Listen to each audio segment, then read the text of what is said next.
Light, of course, is the main way we as humans perceive the world around us. It's also the main way that we as astronomers learn about distant objects.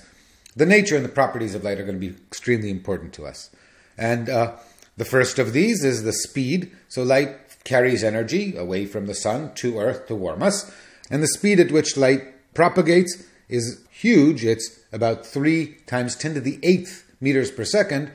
This large number makes accurate measurement difficult. First really good measurement was in 1850 by Foucault and Fizeau, though there were earlier, less precise measurements.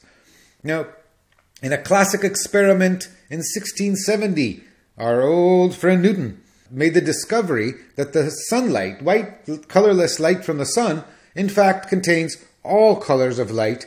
He found a way to split a beam of white light into beams of various colors. He was using a prism. Today we use a diffraction grating.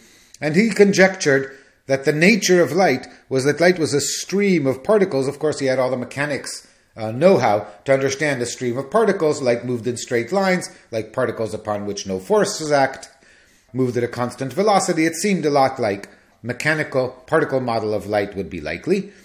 This is one of the rare cases where Newton was wrong, because in 1799, only 120 years later, Young observes light waves interfering.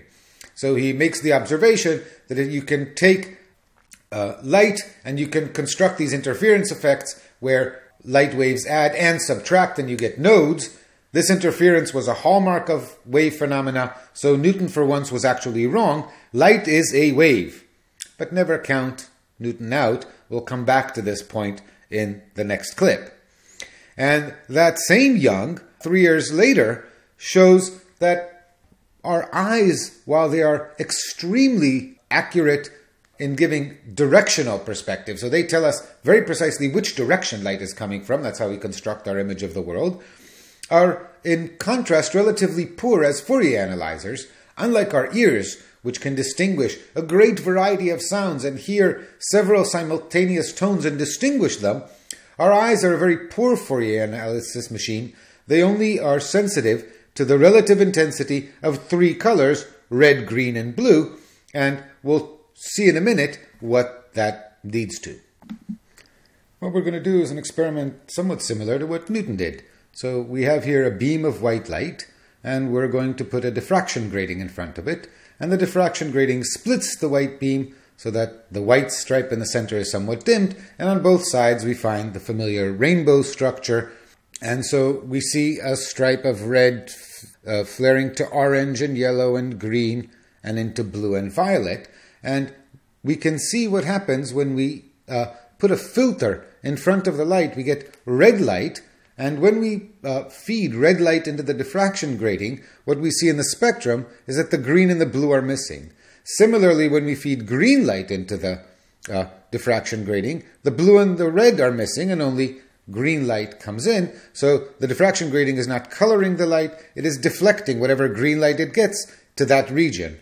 Again, putting a blue filter in front of the beam, we see that only the blue remains in the spectrum. The blue filter absorbs the green and the red, the green filter absorbs blue and red, and the red filter absorbs green and blue. These are, it turns out, the primary colors. It has to do with our eyes. Here's what happens when you put a cyan filter in front. A cyan filter absorbs the red light and so lets through the blue and the green.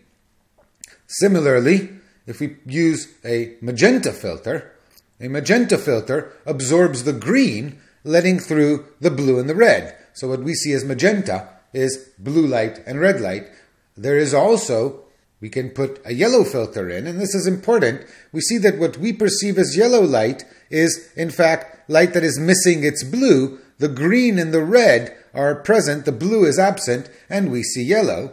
And so if we superpose the yellow and the magenta filters, the yellow filter absorbs the blue, the magenta absorbs the green, and what is left is red. And indeed, superposing those two filters, we get red. If we superpose yellow and cyan, the yellow absorbs the blue, the cyan the red. What's left is the green, and we see that very nicely in this picture. And we can keep playing. We can superpose the cyan and the magenta. The cyan absorbs the red, the magenta absorbs the green, putting them on top of each other, we're going to be left with blue. So this has to do with the way our eyes see colors. The important thing for us to take away here is that a filter that absorbs the blue looks yellow. We cannot distinguish this yellow from the yellow in the spectrum there in between the red and the green that is pure yellow light. We saw that, as Young showed us, light is a wave, and also as Young showed us, our eye, in fact, has 3 color detectors, one sensitive to red light, one sensitive to green light, and one sensitive to blue, and what we perceive as color is merely the relative intensity at which those 3 detectors are excited. So yellow light that excites the red and the green approximately equally, because in the spectrum, yellow light is between red and green, cannot be distinguished from a combination of actual red and green light. And so our eye, unlike our ear, is not a very good Fourier analyzer. So much for biology, but this will be important in understanding some phenomena later. And then, once we know that light is a wave, it's not too shocking that color is a property of the wave. Color turns out to be the frequency of light.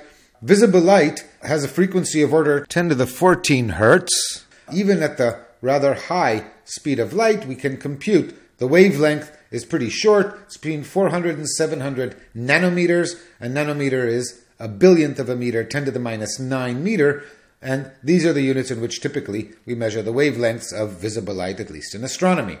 And so 400 nanometers, the shortest wavelengths, visible light is the blue light, as this indicates, and the red end of the spectrum is the longer wavelengths, and the order of the colors in the rainbow is according to their wavelengths, so that violet light, in fact, is at the short end of the spectrum, green is somewhere in the middle, around 550 nanometers is green light, and so on.